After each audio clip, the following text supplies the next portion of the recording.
Okay, e county ma Bungoma oyudo sir manyien, Top Tend County no komakore kod jochiw sir mamoko ya wayanga chenro mar puonjo oganda wi pur e yo mayot.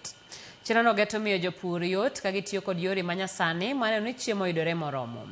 Koloso sach nyasi no, jalup gavana e county ma Bungoma Jennifer Mbatiany owacho ni chenro no biro miyo jopur nyalo mar loso chiemo ka gitiyo kod yore manyasani ma ok gitiyo kod teko mathoth. Jatend migawo mar pur e county no Herbert Kibunguchi wacho ni sirikal biro tiyo kod jachiw sir mamoko maneno ni jopur oyudo puonj kod kony madwarore.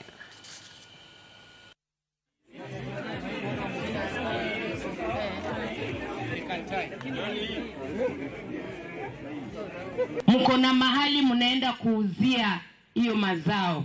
Ndio sababu kama county government tukishirikiana na national government tunajaribu kujenga masoko.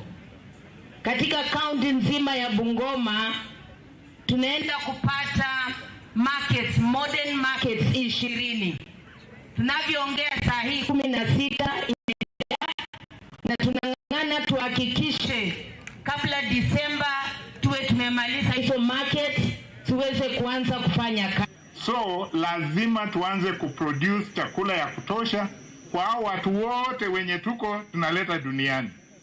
So hiyo ndio kwa sababu tuna introduce hii strategy yenye itasaidia sisi kuzaisha mazao mengi ndio to feed hii population yetu. Na tunataka kusema asante kwa watu wenye wanatusaidia kwa hii strategy. Kuweza kutransition from conventional agriculture to agroecology.